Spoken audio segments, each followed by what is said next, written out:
Hundreds of Americans died in the seconds during which the planes hit the World Trade Center, and thousands more were crushed and torn apart when the towers collapsed.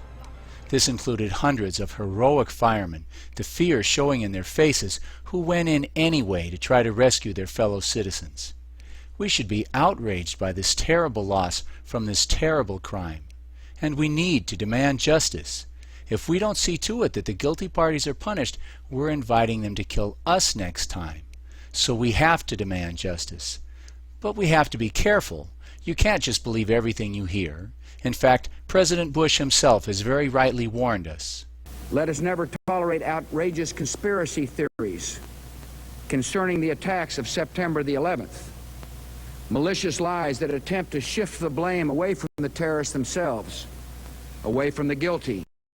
But to millions of proud Americans, it was the president's conspiracy theory about 19 amateur hijackers with box cutters, supposedly directed by some nut in a cave, somehow overcoming the most sophisticated air defense systems in the world, that seemed like an outrageous conspiracy theory to us.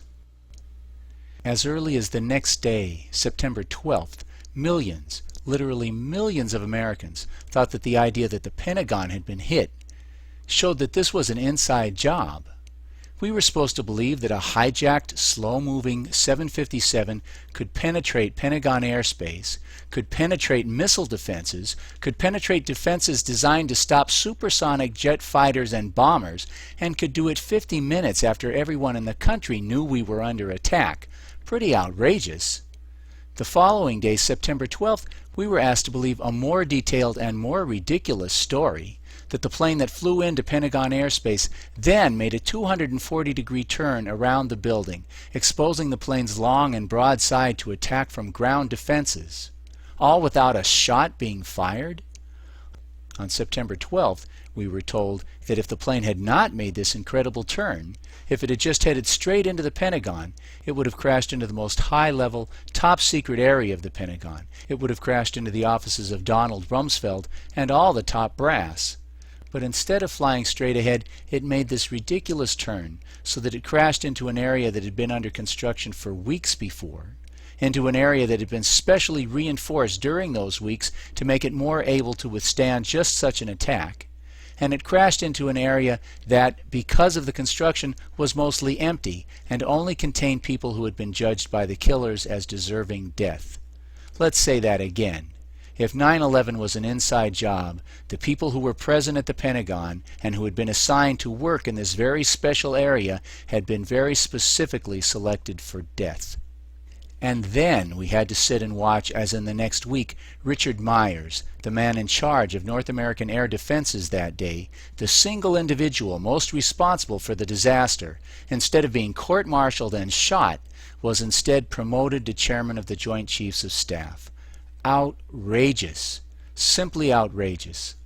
On the morning of September 11th, many building engineers and demolition experts were disturbed as they watched the collapse of the Twin Towers. No steel frame building in the history of the world had ever collapsed in this manner. A few had been knocked down by earthquakes, but never by fire, or even by planes. In 1945, the Empire State Building was hit by a U.S. Air Force B-25 bomber, killing 14 people, but causing no significant damage to the building's steel frame. The designers of the World Trade Center anticipated such hazards. The building was designed to have a fully loaded 707 crash into it. That was the largest plane at the time.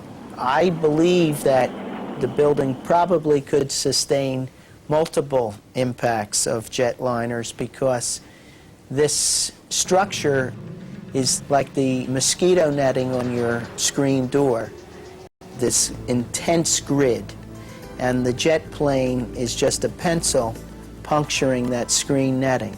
It really does nothing to the screen netting. A 707, by the way, is heavier than the planes that hit the World Trade Center. And 20 minutes after the second plane crash, when nearly all the jet fuel had been burned up, the buildings just seemed to explode, throwing steel girders weighing hundreds of tons for hundreds of feet, burying them into buildings on the other side of the street. Virtually all of the fuel from the planes had been consumed in the first 20 minutes. Where did all this explosive force come from? But most of all, the engineers were disturbed by the apparent collapse of the enormously strong central core of the towers.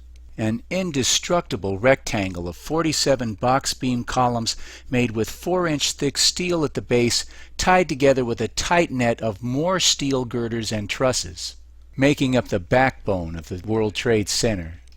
Even if the floors had pancaked around it, after the floors collapsed, we should have seen the central core standing tall, rising out of the smoke. And we do see parts of the core, for a moment, standing in the smoke, before they simply evaporate, inexplicably. Buildings have pancaked in the past, but they looked like this, not like this. Why do we see no floors pancaked on top of each other? And so people began to look more closely at the video of the collapse, and they began to see more evidence that something else was going on, that the buildings had been taken down not by exploding planes, but by explosive charges planted in the building. In a professional demolition, you see what are called squibs, where the explosives occasionally vent their explosive force out the side of the building. And sure enough, when you look, you can see squibs going off all over.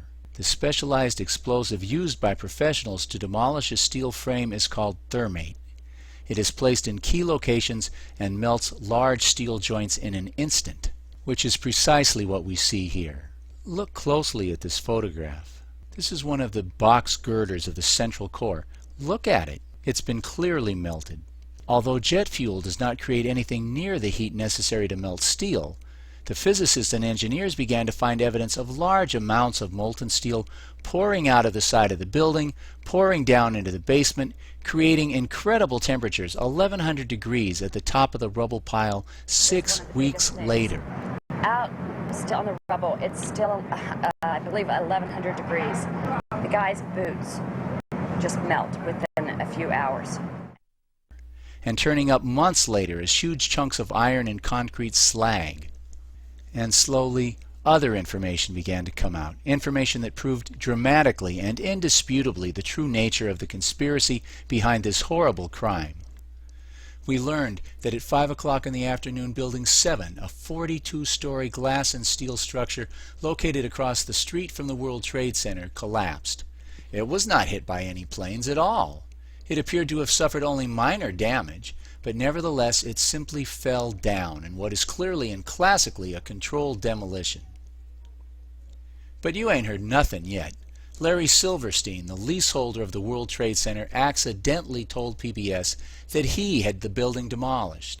I remember getting a call from the fire department commander telling me that they were not sure they were going to be able to contain the fire. And I said, you know, we've had such terrible loss of life. Maybe the smartest thing to do is pull it. And they made that decision to pull, and then we watched the building collapse.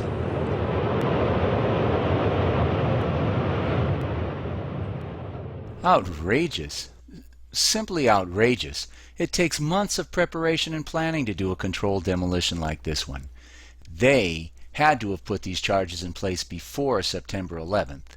Larry Silverstein was kind enough to tell us that they demolished this building on September 11th.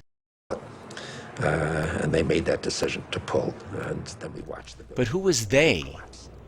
And are we supposed to think that they didn't have explosive charges in place in the Twin Towers? Of course they did. Now, this video is called Justice for 9/11 because we want to see the guilty parties arrested and punished. Silverstein knows who they are. He tried to collect $7 billion from his insurance company for the attacks. He's in league with the killers. And based on this evidence, he should be arrested and prosecuted. And who else should be punished for this outrageous crime? Richard Myers should be very high on our list. 50 minutes after the first plane hit, 50 minutes after everyone in the country knew that we were under attack, with all of the defenses in place around the Pentagon, this guy couldn't get one single shot fired in our defense. But Myers is just a soldier. He follows orders, and his orders come from George W. Bush. Bush liked the job Myers did on September 11th. He liked it so well that he promoted Myers the following week. For that alone, he should be arrested and prosecuted. But let's take a closer look at the president. As many people know, on the morning of September 11th, Bush arrived at a school in Florida.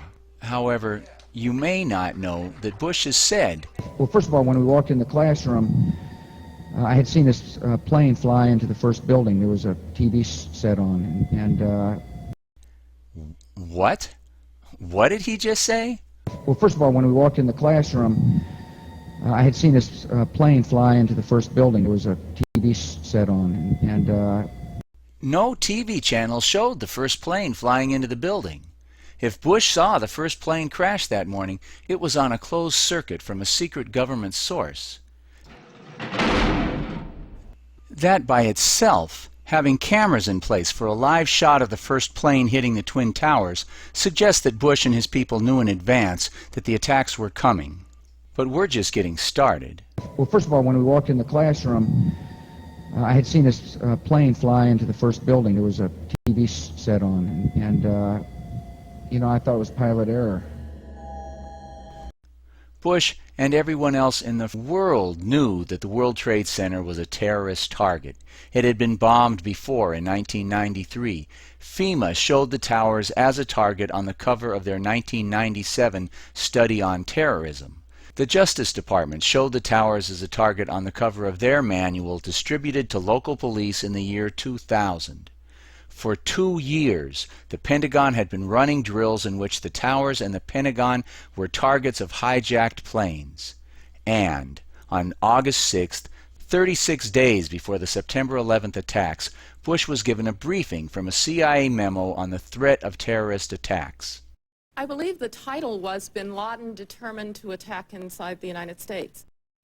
And Bush wants us to believe that with all that background, he and his advisors thought that this was pilot error, and thought that the best way he could carry out his oath to defend the citizens of the United States was to sit and listen to a story about a pet goat.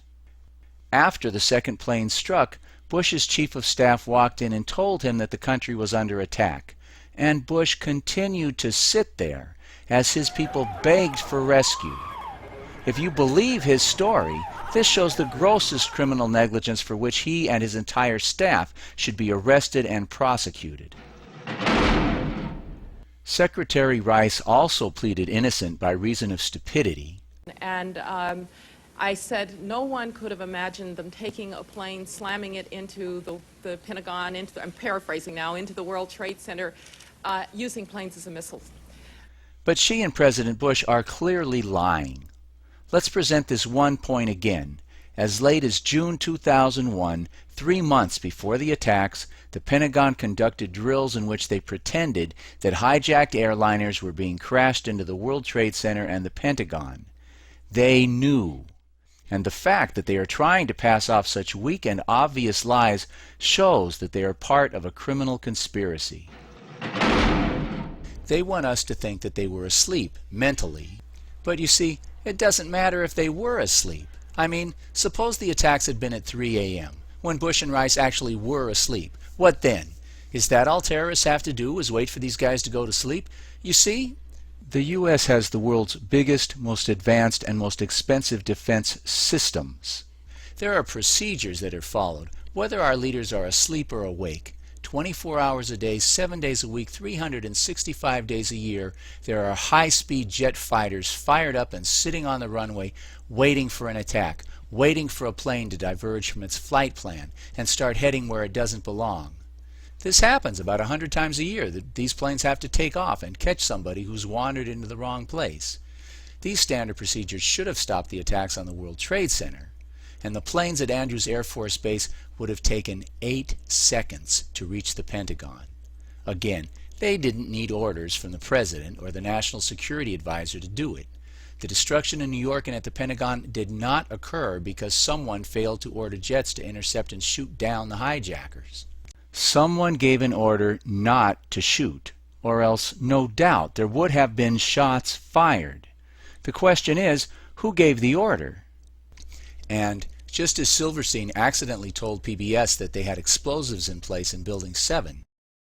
And they made that decision to pull, and then we watched the building collapse. Norman Mineta, the Secretary of Transportation, accidentally told the 9/11 Commission who gave the order not to attempt to intercept or shoot down the planes. Mineta testified that at 9:28 he was in a bunker under the White House with Vice President Cheney. There was a young man who would come in and say to the Vice President, the plane is 50 miles out, the plane is 30 miles out.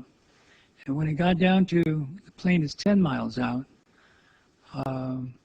the young man also said to the Vice President, do the orders still stand? And the Vice President turned and whipped his neck around and said, of course the orders still stand. Have you heard anything to the contrary? Cheney said, the order still stands, and a few moments later a plane smashed into the Pentagon. A giant, slow-moving 757 that could not even have penetrated Pentagon airspace on September 10th. On September 11th, not only penetrated Pentagon airspace but crashed into the Pentagon. So, what was Cheney talking about when he said, the order still stands? What order still stands? Obviously, with all the vast defenses in place to protect the Pentagon, if it was an order to shoot, the plane would have been shot down, no? Isn't that obvious? If it were an order to shoot, the people who failed to fire even one shot would have incurred the wrath of Dick Cheney, would have been court-martialed instead of promoted, no? If it were an order to shoot, the young man would not have run to Cheney to find out if the order still stood. He would have been busy carrying out the order to shoot, obviously. So it's also obvious that Cheney had ordered the defenses not to shoot, but to stand down. He had ordered no shots to be fired. No wonder the young officer couldn't believe it. Can you believe it? Because Mineta's sworn testimony provides the clearest possible evidence for a criminal indictment to be brought against Cheney. And this indictment must be brought against him and the rest of these criminals before they kill again. If we don't stop them, I'm afraid, we will deserve what we get. These criminals have already been shown to have used anthrax, biological weapons from military stockpiles, against American citizens, including U.S. senators. What this article says is that the anthrax which killed secretaries in Senator Daschle's offices matches exactly the DNA of the anthrax manufactured by the U.S. military. Both samples had to have come from the exact same cow. They've already been shown to be studying methods for delivering these weapons massively against the American people. Please, for your own sake, for the sake of your children and grandchildren, sign this petition. Take it and circulate it and return it to us. It may already be too late to stop them, but it's way too early to quit trying.